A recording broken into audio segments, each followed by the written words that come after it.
A paz do Senhor, meus irmãos. Bom dia, boa tarde, boa noite.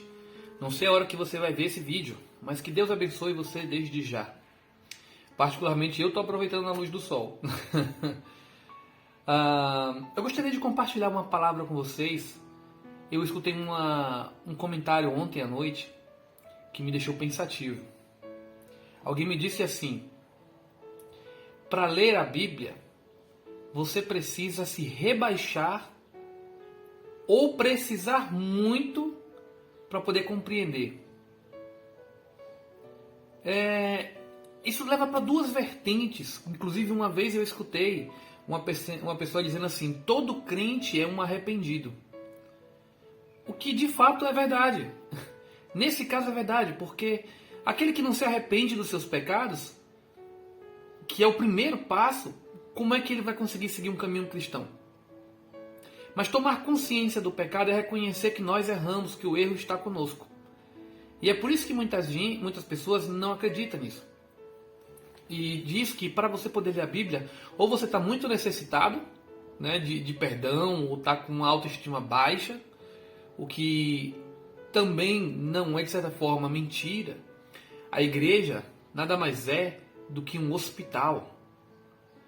Lá não tem pessoas corretas. Se existisse uma igreja perfeita, a partir do momento em que nós pisássemos o pé lá, ela deixaria de ser perfeita, porque nós não somos perfeitos. E pensa dessa maneira: se de fato somente as pessoas que fossem boas procurassem a Bíblia, por qual seria a necessidade de Jesus vir até aqui? Jesus veio e morreu por nós porque nós somos pecadores, nós precisamos dele. Se as pessoas não precisassem de Jesus ou não precisassem da Bíblia, quer dizer que Jesus morreu em vão? Afirmar que uma pessoa que procura a Bíblia é porque está em necessidade e, automaticamente dizendo assim, eu não preciso procurar, é a mesma coisa de dizer, eu não preciso do sangue de Cristo. Você já imaginou a gravidade que é essa declaração? Talvez você não fale isso com as palavras, mas sim com atitudes. E no mundo espiritual, uma atitude sua, uma posição sua, vira várias chaves. Às vezes você pode estar passando por problemas por causa esse tipo de posicionamento. E a outra declaração, que eu já citei aqui, mas eu só vou agora entrar por ela, é que você precisa se rebaixar para compreender a Bíblia. Porque ela é cheio de mal. Sei qual é o que levaria a pessoa a pensar isso.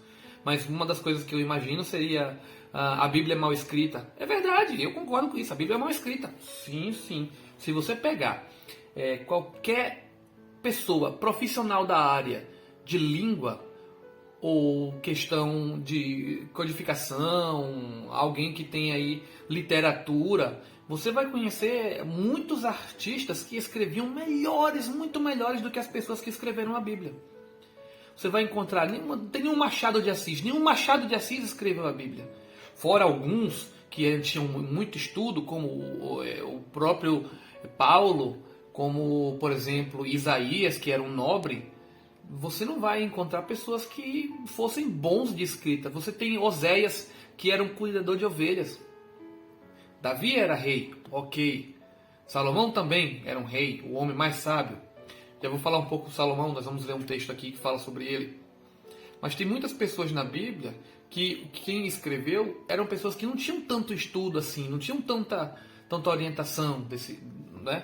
Era o Espírito de Deus quem iluminava eles para que eles escrevessem aqueles textos ou para que eles ditassem e outras pessoas escrevessem, como também muito aconteceu na Bíblia, onde os textos eram ditados, como as cartas de Paulo, cartas de Pedro. Quem escreveu aquelas cartas não foram exatamente eles, a próprio punho, e sim escribas, escrivões. Mas em que se baseia essa declaração de que é necessário baixar o nível para entender a Bíblia? A declaração de que se uma pessoa, para compreender a Bíblia, precisa baixar o nível, se rebaixar, quer dizer que ela está cheia da filosofia humana. Existem muitos filósofos durante a nossa vida.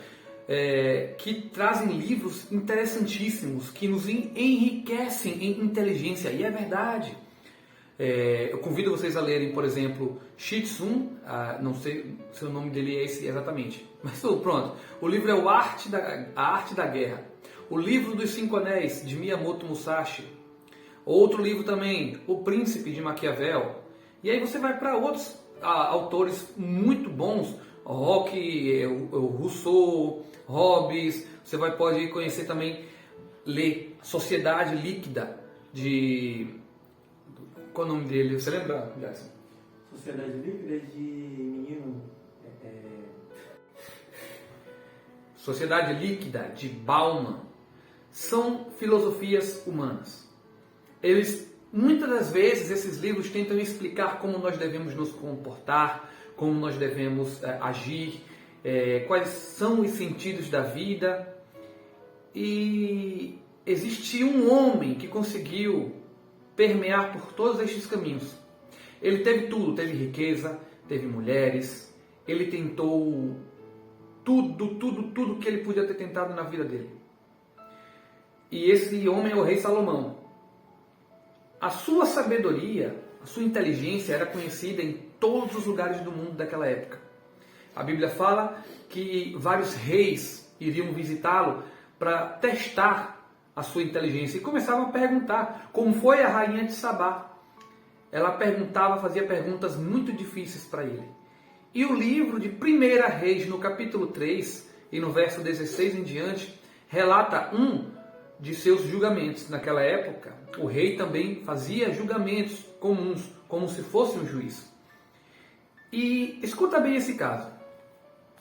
Então, chegaram ali ao rei 2 mulheres que eram prostitutas e se puseram de pé diante dele. Uma das mulheres disse: Ó, meu senhor, eu e esta mulher habitamos em uma casa, e eu dei à luz a uma criança com ela na casa. E sucedeu, no 3º dia depois de eu ter dado à luz, que esta mulher também deu à luz. E estávamos juntas, não havia nenhum estranho conosco na casa, salvo nós 2. E o filho desta mulher morreu à noite, porque ela o esmagou. Dormindo, ela virou-se e acabou sufocando a criança. E ela se levantou à meia-noite, tomou o meu filho do meu lado, enquanto a tua criada dormia, e deitou no seu seio, e deitou o seu filho morto no meu peito. A acusação aqui é que a outra prostituta, ela pegou a criança dela, que havia sido esmagada durante o sono, ela dormiu, virou, sufocou a criança, pegou a criança morta, colocou na cama da outra, e pegou a criança que estava viva e pegou para si ela. Trocou as crianças, a viva pela morta. Ela se levantou à meia-noite, tomou meu filho do meu lado, enquanto a tua criada dormia, e o deitou no seu seio, e deitou o seu filho morto no meu peito. E quando eu me levantei pela manhã para amamentar o meu filho, eis que ele estava morto. Mas quando eu considerei pela manhã, quando eu olhei bem, eu vi que não era o meu filho, o qual eu havia dado à luz. E a outra mulher disse: Não, o que vive é o meu, o morto é o teu. E esta disse: Não está morto, o morto é o teu filho, e o que vive é o meu filho. E assim elas 2 falaram diante do rei. Então disse o rei: Uma diz: Este é o meu filho que vive, e o teu filho é morto. E a outra diz: Não, o teu filho é que é morto e o meu é que vive. E o rei disse: Trazei-me uma espada. E trouxeram uma espada diante do rei. E o rei disse: Divide essa criança em 2 partes, dá metade para uma, metade para outra. Então falou ao rei a mulher a quem pertencia a criança viva, porque as suas entranhas ansiavam pelo seu filho. E ela disse: Ó meu senhor, dai a ela a criança viva, e de modo algum a mate, por favor. A outra, porém, disse: Que ela não seja nem minha, nem tua, mas vamos dividir, mata. Então respondeu o rei, disse: Para tudo. Dai a ela a criança viva, e de modo algum a mate, pois ela é sua mãe. E todo o Israel ouviu do juízo que o rei havia julgado, e eles temeram ao rei, porque viram que a sabedoria de Deus estava nele para fazer juízo. Este mesmo texto foi utilizado como argumento para dizer que a Bíblia ela conta contos absurdos e burros. Sim, um texto que é considerado como um julgamento sábio, muitas pessoas acreditam que é um texto absurdo. O cara era tão inteligente que mandou serrar a criança no meio. Mas há ironia, há um sarcasmo aqui. De fato, Deus jamais iria gostar e aprovar uma coisa dessa. A Bíblia está cheia de coisas que os homens de Deus faziam que não era aprovado por Deus. A Bíblia está cheia desses casos. A Bíblia nós temos casos de homens que fizeram coisas absurdas.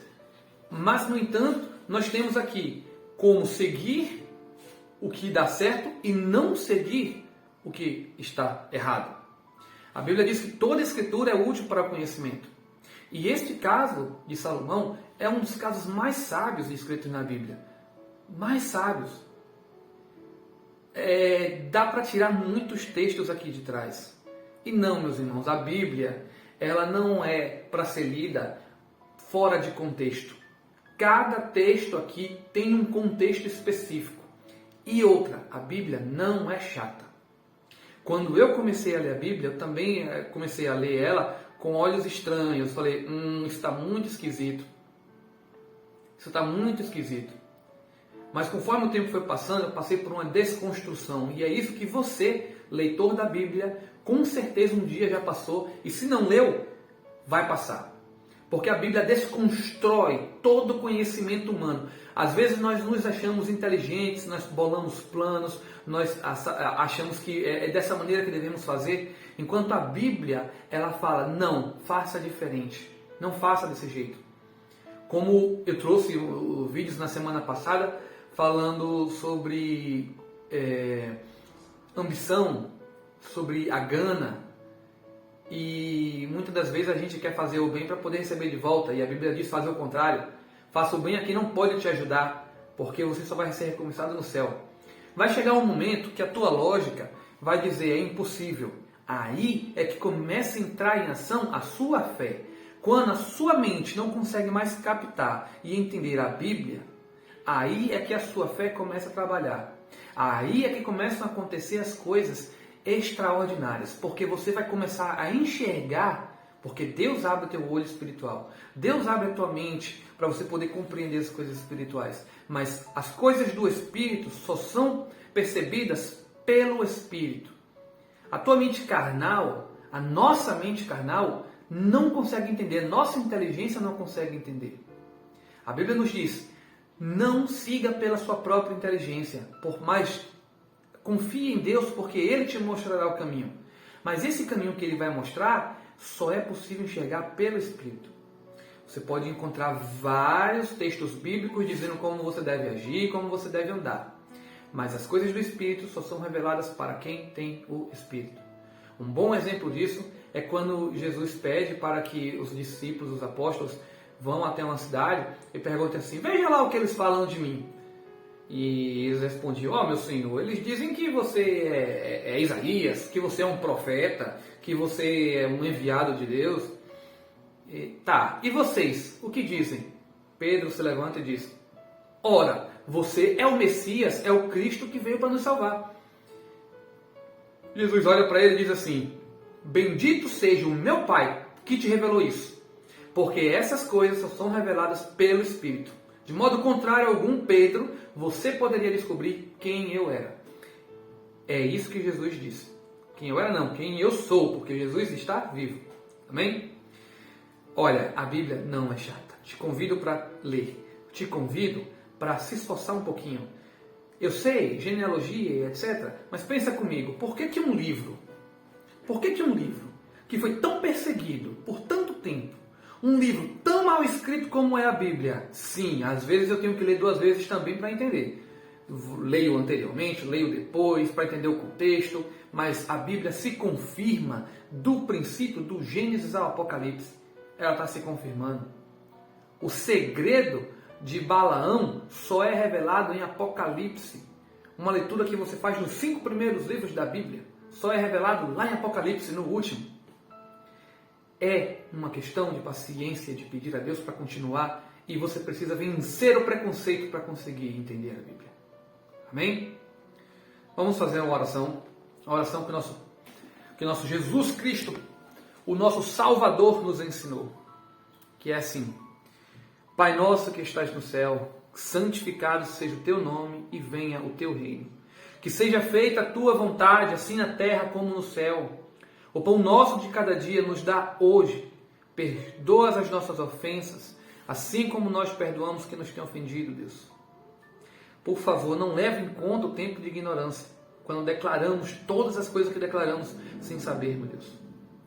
Te agradecemos, te pedimos, pois teu é o poder, o reino, a glória para todo sempre. Amém. Amém e amém. Meus irmãos, Deus abençoe vocês desde já. Amém? Glória a Deus.